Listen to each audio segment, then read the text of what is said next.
Hi, the Sci-Fi Recapped here. Today, I am going to explain the American indie sci-fi thriller film named Time Lapse. Spoilers ahead, watch out, and take care. Finn is an artist who has a creative block. He's unable to find his painter's mojo. Finn and Callie have been having problems with their relationship. Finn is a little distant and Callie is not feeling the love. Callie wants to do something about it. So Callie sleeps with Jasper, while Finn sleeps on the couch. Finn really enjoys his beauty sleep like that. Callie and Jasper are drunk and get it on. What they don't realize is there is a Mr. B whose time camera is taking pictures of her naughtiness. This bit of the plot is revealed only towards the end. Jasper is a dude who's into gambling and is a consistent loser. Finn is an apartment manager and Mr. B from across hasn't been paying rent for a couple of months. Finn sends Callie over to Mr. B's house to check the scene out. Callie goes over to Mr. B's and enters his place when there is no answer. Callie sees the machine and the photos. She also sees the pictures that have been taken during her naughty with Jasper. From the pictures looks like she and Jasper have been naughty many times. She wants to hide this so she removes some of those pictures.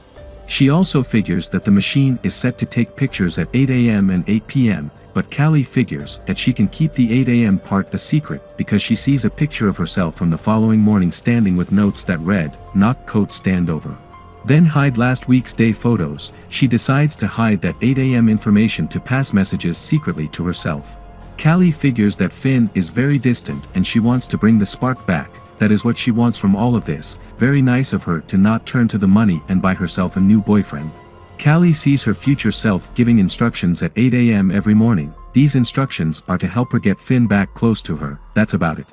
Of course, that's not all what happens. Callie comes back and tells Finn and Jasper that she's found their photos in Mr. B's house. The three of them head over to Mr. B's, figure he's a peeping Tom, and get back. They return to notice that the pictures are from a day ahead. B's journal reads that he may have seen his own death and needs to change that future. What B's journal is talking about is the last picture. What Mr. B notices is the blood and his hat circled in red. He thinks he's seen a crime scene of his own death.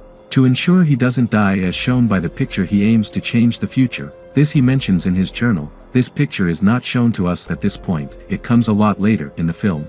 Mr. B does mail the picture out to Dr. Heidecker. A thing to note here is that this picture he sees and sends out is taken weeks into the future, which means the machine can take photos more than a day into the future.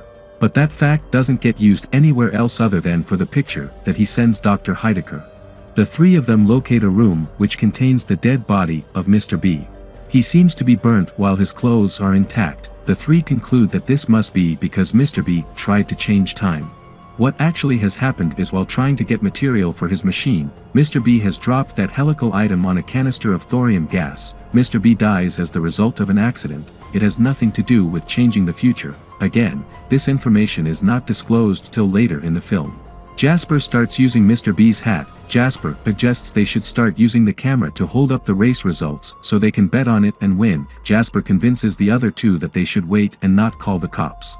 The next night they have a party and Finn confirms that the machine is doing what they think it is doing. The next pic Finn sees is the trio holding up the race results for the following day.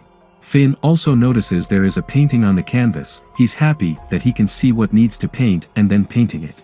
The next day, they decide to not report the dead corpse and go ahead with whatever the photos show. Jasper bets and wins the race, gets the money.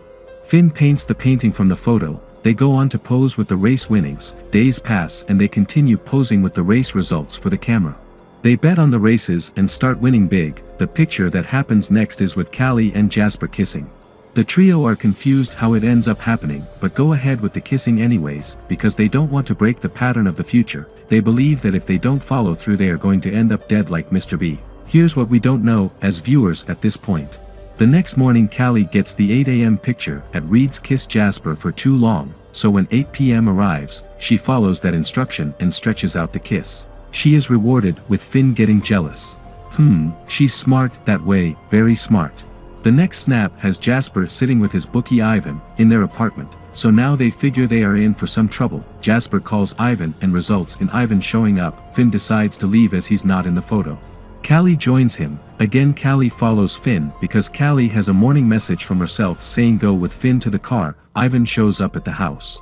Obviously, he does. What kind of idiots bet non-stop without losing? Jasper is forced to say that he has a source and Ivan can ride his bets.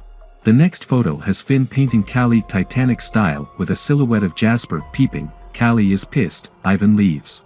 The next day arrives, Callie decides to pose, Finn asks Jasper to leave. Callie has already received a message at 8 AM saying, pose for Finn. She follows through. Finn expresses how beautiful Callie is. Callie's secret 8 AM plan seems to be working. Finn is getting back to her. Just then they realize that the silhouette is not Jasper's, but Ivan's. Ivan and his goon find out about the machine. Ivan threatens Jasper to follow his simple instructions, post the race results day on day. Ivan takes away the photo too, so Finn can't see a painting. Ivan is a genius of his own kind. Finn is pissed he can't paint anymore. The next snap that comes out the following day, Jasper takes a copy of it on his phone. When they look into the phone they see a skull, some sort of a warning, so Jasper prepares to kill Ivan's goon. Joe, the apartment security, tells Finn that he's become a cop. Later Ivan and Goon are questioning the trio about their connection with Joe. Jasper lies to Ivan saying his goon will kill him the next day. Jasper tricks the goon to reposition himself and stabs him to death. Ivan comes back and Jasper bludgeons him to death. They clean up. The next picture shows Jasper sitting with a ton of money. Jasper figures it's Ivan's money. Callie receives her morning message 8 AM saying, don't forgive Finn. This is again to make Finn feel a greater desire to fight for Callie. She's on her own trip. See, this is what I was talking about. 2 people have been murdered in the apartment by her friend and roommate. Callie is still only worried about her relationship gaps with Finn. She's upset with the blood on her face, because she gets a message about it from her future self, not because, blood on her face. Dr. Heidecker, the lady from the answering machine, pays the trio a visit and pulls a gun on them and makes them reveal the truth. They take her to the machine and show her Mr. B too. Dr. Heidecker shows them the photo she was sent. She also tells them that time didn't kill Mr. B, the canister of thorium did. Knowing that Dr. Heidecker is of no real use to them, Jasper kills her with Ivan's gun. Jasper, a normal guy, an asshole perhaps, but a regular bum, just becomes an ice-cold killer over a few days. He now knows how to kill like a pro, knife, baseball bat, gun, you name it. The other 2 are also not very concerned that their roommate and friend is comfortably killing people at random. As Jasper decides to pose for his next pic with the money, Callie offers to go to the camera and help him get it perfect. Callie has already received a message at 8 AM asking herself to swap out the day's picture with the one that shows her making out with Jasper. Apparently, in spite of the increasing body count, she still cares only about her relationship issues. Her message to herself reads, swap photo to Charade's night. Kill Jasper to save Finn. Her message to herself is to kill her roommate, like that's a normal thing, right? But unperturbed, she goes ahead with the instructions. When the 3 meet and see the photo, Callie knows it's an old photo, but Finn and Jasper don't. Finn wants to leave. Jasper knocks Finn out and throws him in with dead Mr. B. Finn gets out. Takes a bucket of water and threatens Jasper. The 2 fight. Jasper's about to kill Finn. Callie kills Jasper as instructed. Callie puts Finn to rest and comes to put the message for the 8 AM photo. Finn catches Callie and makes her explain what she's been doing and how she has swapped the pics. Finn finally gives up and decides to leave. The ending of Time Lapse shows us that Callie has a plan. She wants to put up a message saying don't get caught at the window, that way she won't get caught and everything would be hunky-dory. Basically she's trying to say, hey, let me go back and cheat on you so that you won't catch me cheating on you. Finn, who may be the only averagely sane person, wants to walk out on all of this. But no, Callie now pulls a gun on Finn. She still strongly feels that this mess can be reverted. Note, the mess she is looking to revert is not the killing of Jasper, her roommate, or the other dead people. She is looking to only revert her being caught by Finn. Finn still leaves, or tires too. Callie shoots Finn because, if you are going to change time, might as well kill the boyfriend you are trying to change the time for. Anyway, there are enough dead people in the house.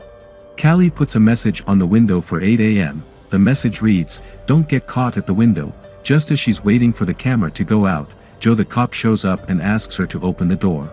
He finds people dead in the hall, so he takes Callie away. Callie leaves peacefully because she thinks the message is going to save her.